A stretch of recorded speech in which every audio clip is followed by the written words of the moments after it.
Into focus in Lagos, prominent Nigerians condemn state of insecurity and political tension in the country. Rivers State Governor Chibuike Amechi relieves his encounter with the police in Port Harcourt last night, urges end to impunity by the force. Help comes for Kaduna flood victims as National Emergency Management Agency sends relief materials to affected areas. And in India, the court sentences 4 men to death for gang raping and murdering a student in Delhi. On business news tonight, the Naira regains strength at the interbank, hits its highest level in 2 weeks. On sports news, World Soccer Governing Body FIFA quashes the petition of the defunct Nigeria Premier League chairman Victor Badibote against the Nigeria Football Federation.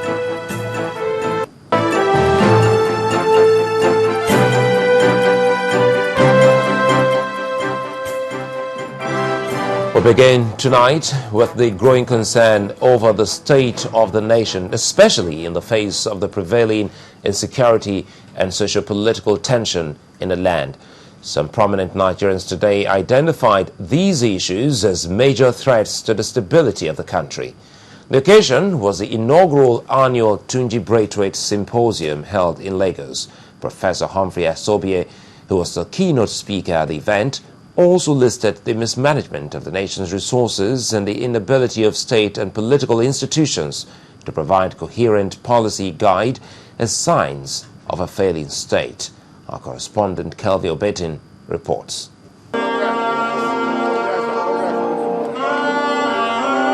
It's the 80th birthday of elder statesman and eminent jurist Mr. Olatunji Braithwaite.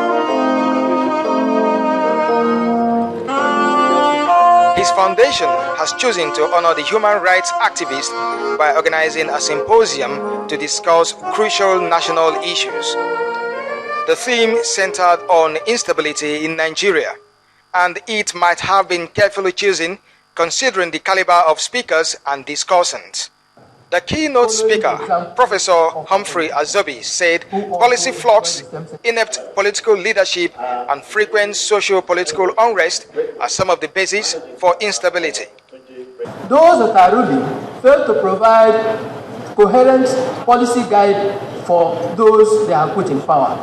They are much more interested in maneuvering in order to get contracts. The way our resources have been managed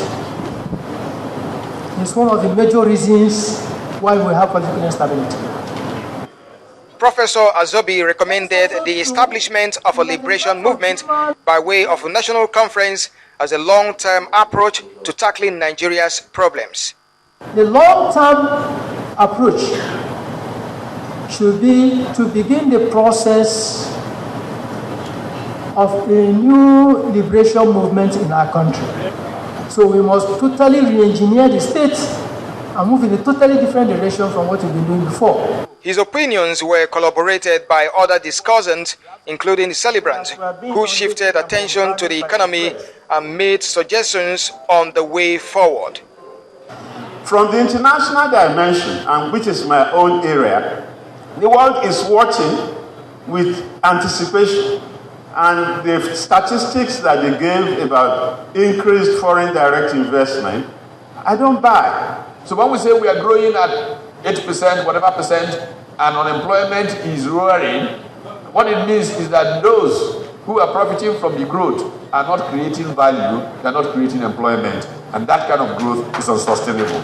There could be no way out for a sensible and peaceful resolution of the grave issues of corruption and bad governance in this almost failed state, other than a national sovereign conference. One of the strong recommendations identified to tackle the growing threat of instability in the country is the need to front a revolutionary movement. But are Nigerians ready? Do they have the will to pursue that? That question is left for another day. Kelvin Obetin, Channels Television News. Well, in the meantime, Governor Chibuike Amechi has been speaking on his encounter with the police in Port Harcourt yesterday night. Governor Mechi, who spoke to our correspondent in an exclusive interview in Port Harcourt, noted that the action of the police in barricading the entrance to his premises was a clear indication of the police being used as a tool of coercion to scuttle the democratic process in the state. I was surprised at the action. It shows the impunity of the Nigerian police that we continue to complain about, and the fact that the federal government has given them authority over the River State government, undermining democracy. We're wondering if we're pursuing democratic culture or we're just a pseudo-military government. We have to be able to differentiate that.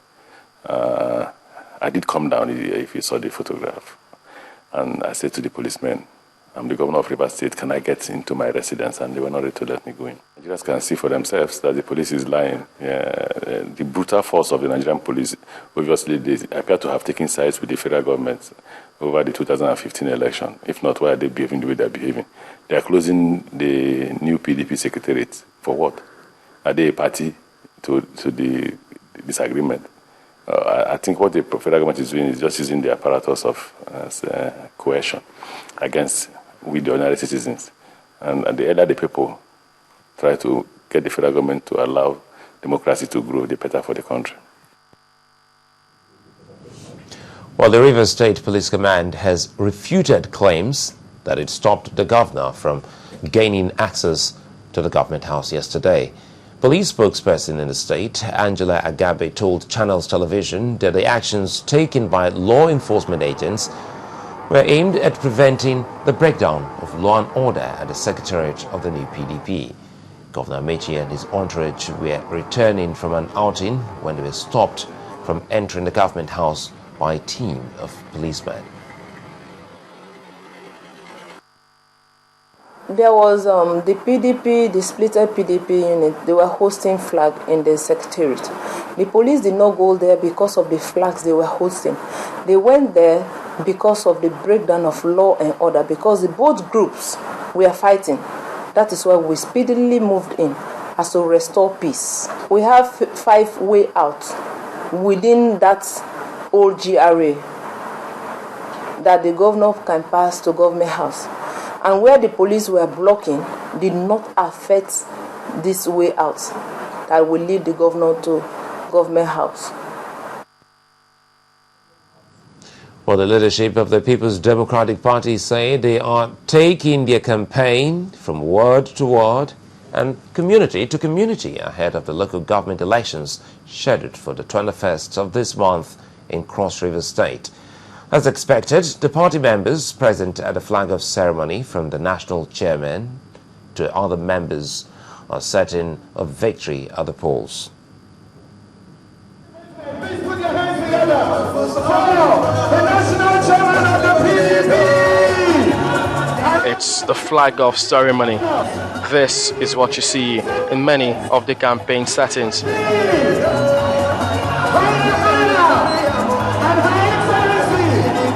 As though oblivious of any rancor at the national level, the People's Democratic Party in Cross River State are determined to go stronger as they symbolically wave their flag in preparation for the local government elections.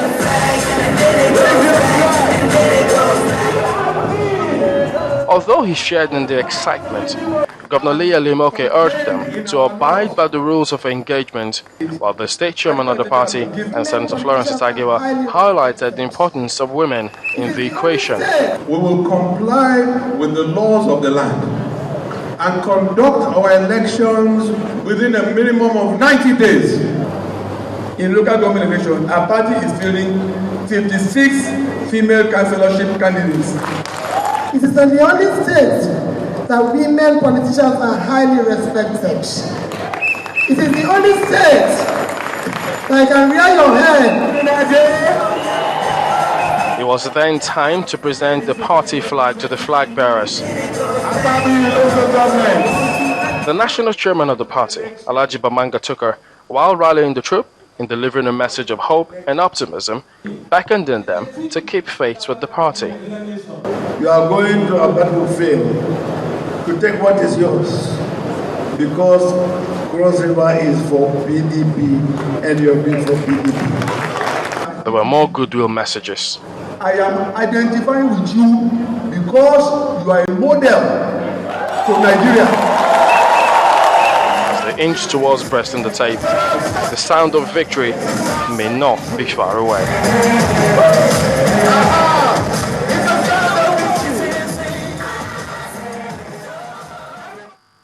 Well, we'll remain within the region, that's South-South, but this time to Delta State ahead of the by-election in the state central senatorial seat. The All Progressives Congress has chosen legal practitioner Mr. Festus Keyamo to be their candidate in the election.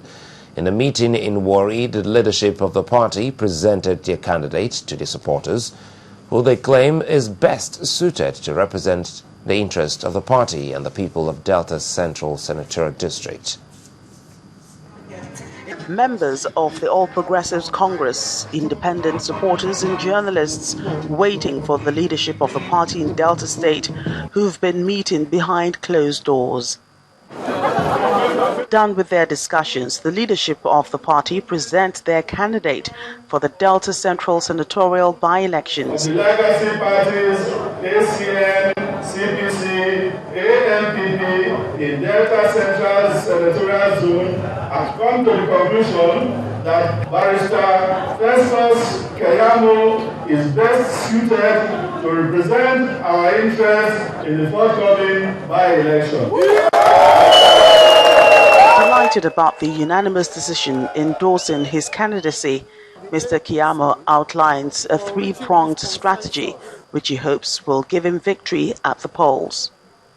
We have always insisted that the owners of the APC are the legacy parties. The members of the legacy parties, they have no other party to go back to because their certificates have been returned to INEC.